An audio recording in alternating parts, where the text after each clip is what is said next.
We're going to move forward with our Seahawks here, who took part in the NFL draft, this 2023 NFL draft, which a lot more picks than 21 when they only had 3 selections overall. Seattle had 2 picks in the first round, which was a big deal and a big opportunity to improve that defense that struggled so much, as well as continue to add playmakers on the offensive side of the ball, which they did do that with their 20th overall pick. So we'll go over the draft here, starting with days 1 and 2. The number 5 overall selection that Seattle took was cornerback Devon Witherspoon out of Illinois. Witherspoon is a physical and tenacious corner who plays with an edge and never backs down. He has the instincts, balance, and burst to smother short to intermediate routes. He's both fluid and fast enough to turn and run with most receivers in press coverage. He fights off, so he's good in run coverage as well. This was a pick I didn't necessarily expect. If you saw last week's episode, I was expecting that Seattle would go with a front 7 player, whether that was Jalen Carter, who a lot of people had doubts about, and I guess Seattle did as well, because they would pass on him and he would go to Philadelphia, who would trade up, I believe, for the 8th overall selection. Seattle went with the best cornerback in the draft, and considering how poor they were in pass coverage last year, it makes a ton of sense. We look over here to the 20th overall pick. Now, this one was interesting. I thought it would be safe and make a lot of sense if Seattle were just to go more defense here, continue to shore up that defense that really struggled for the large majority of the 2022 season. They didn't do that. They went with wide receiver Jaxon Smith-Njigba out of Ohio State University, the Ohio State University. Smith-Njigba, arguably, again, the best receiver in the draft, is an instinctive and precise route runner whose abilities to shake defensive backs working against man coverage looks and settle into soft spots working against zone coverage make him a quarterback's best friends. He's quick to transition upfield and can make multiple defenders miss after the catch.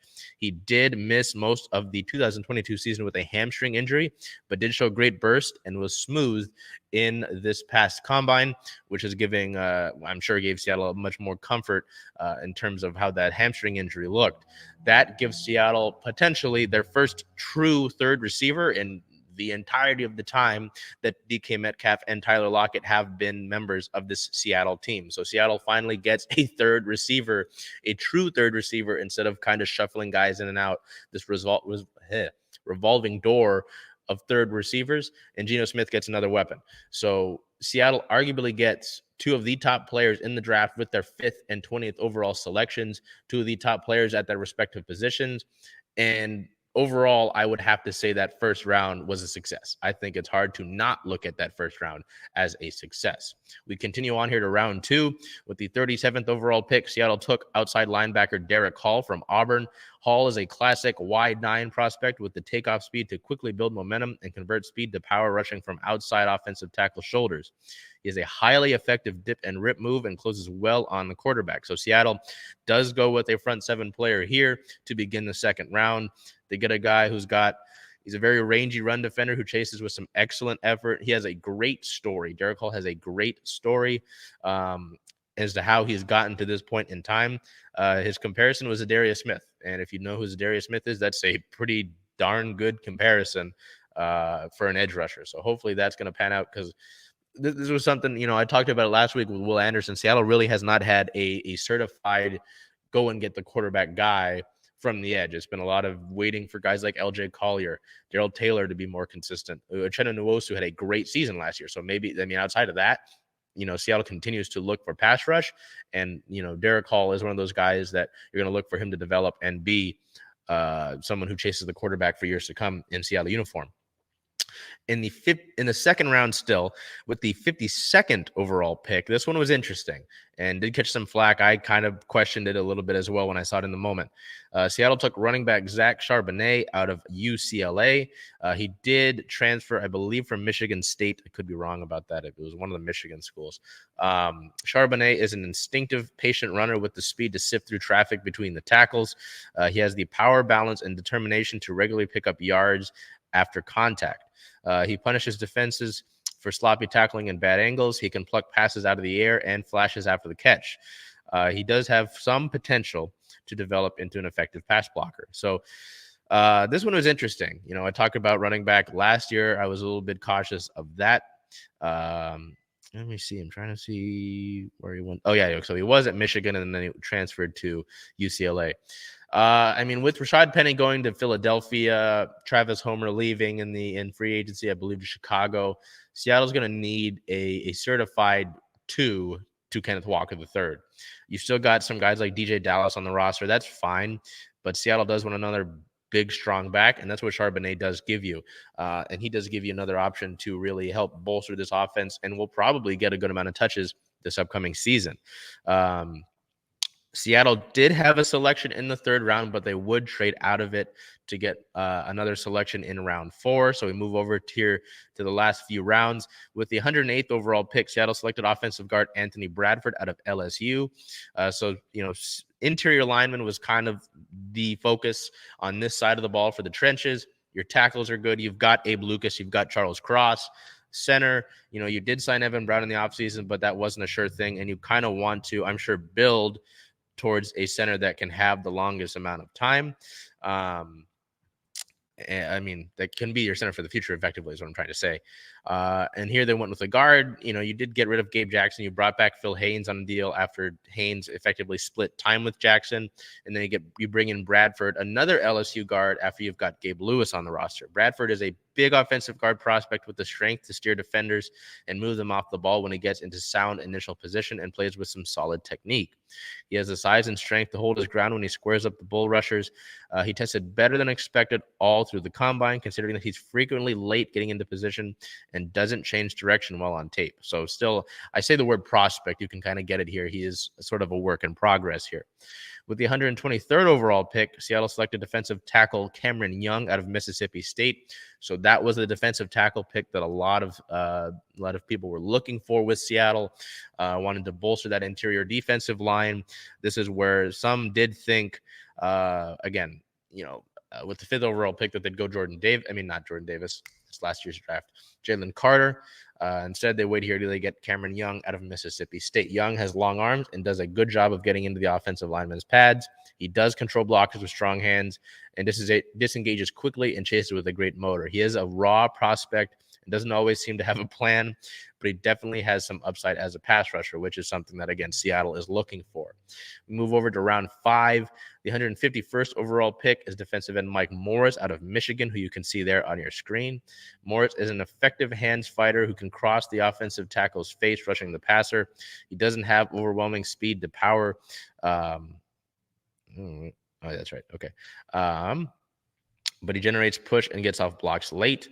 As a run defender, Morris has the size and length to set the edge, and he chases with good effort. This was a pick that a lot of people saw good value in. And this next one, his former teammate out of Michigan, is another selection that some saw a lot of value in. With the 154th overall pick, Seattle went with center Olu Oluwatimi out of Michigan. He's a 4-year starter and a powerful finisher who takes sound angles and consistently gets movement in the run game. He shows excellent awareness in pass protection. He has a strong punch and helps his guards when no one comes to him initially. Oluwatimi senses late arrivals and does a good job of getting back into position to prevent leakage. So, again, this is what I was looking for with this. With this draft, I wanted a center here that you could build towards the future with. I thought that would be John Michael Schmintz out of the University of Minnesota. He ended up going, I believe, in the 2nd round. So Seattle opted to not go with that after a few picks. And instead here waited for this Michigan center. In round 6, the team selected with 198th overall pick, safety Jarek Reed, the 2nd out of New Mexico. He's a 4-year starter who made 94 tackles and forced 2 fumbles last year. Very physical, versatile, enough to play corner or safety. He's small, though, with shorter arms, but he does have bigger hands. So interesting there, kind of taking a flyer on that safety out of New Mexico, pardon me. And then in round 7, with their final selection, another interesting pick. With the 237th overall selection, they went with running back Kenny McIntosh out of Georgia. He's a reliable receiver who plucks the ball out of the air and frequently makes the first defender miss after the catch. He's comfortable working out of the slot and splitting out wide. He's more quick than fast. He runs low to the ground and has the contact balance to absorb and advance going up the field. So all in all, I mean, I'm happy with that draft. You look at the Witherspoon pick and the Smith-Njigba pick. Those automatically are wins for this team in this draft. Derek Hall, I like that. Again, you need more pass rush. You need to be able to get after the quarterback. Charbonnet, You were going to need a backup anyway at running back. And I don't know if any of the guys on your current roster behind Kenneth Walker were going to be able to really solidify that spot. So Charbonnet likely does that. Bradford, again, I talked about him being a very raw prospect sort of thing. So that one is also a little bit interesting. I mean, you've got Phil Haynes and Damian Lewis, another LSU guard, on an interior line. I wonder if he battles with Phil Haynes for that spot. But, with Gabe Jaxon gone, nothing's certain in that as well. So, again, I know Seattle is happy to take athletic offensive linemen. We've seen that before with not Noah Fant. Shoot. You know who I'm talking about when I say Fant. If you're a Seahawks fan, you remember. Well, and then Jermaine Ifedi as well. With the Cameron Young pick, that one's a little bit interesting. Seattle has still said they want to address that defensive line, that interior defensive line.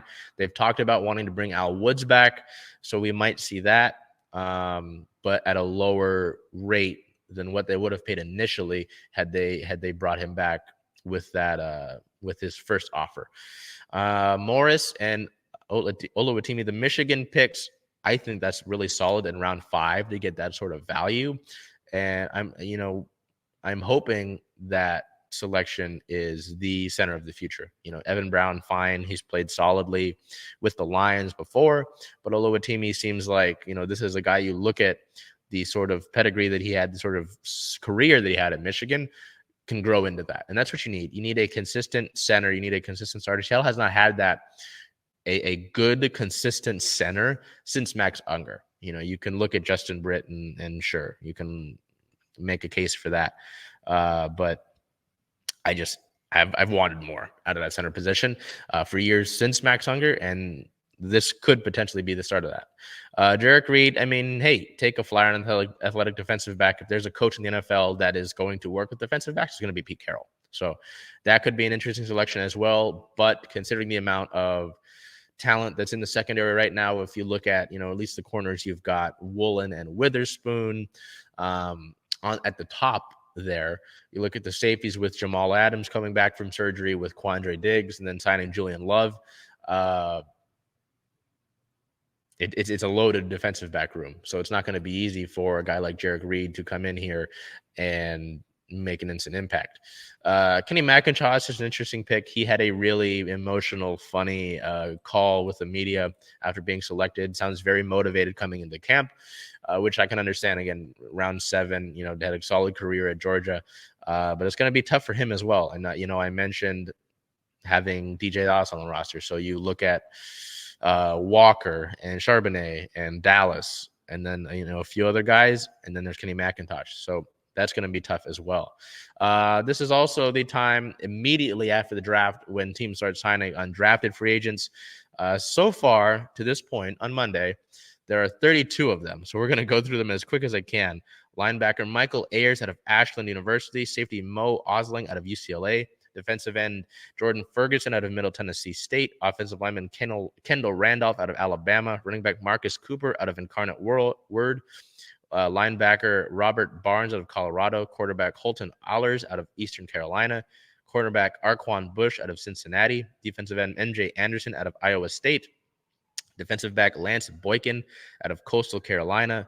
Safety Christian Young out of Arizona. Defensive tackle Ifeanya Maya out of Rutgers. Linebacker Patrick O'Connell out of Montana. A long snapper Chris Stoll out of Penn State. So he's currently the only long snapper that Seattle has on the roster. Cornerback James Campbell out of Montana State. Running back Chris Smith out of Louisiana. Safety Ty Okada out of Montana State. Wide receiver Matt Landers out of Arkansas.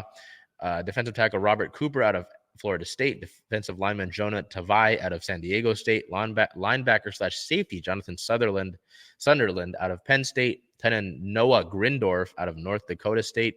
Wide receiver Tyjon Lindsey out of Oregon State. Linebacker Cam Bright out of Washington, who you see on your screen there. Wide receiver Jake Bobo out of UCLA.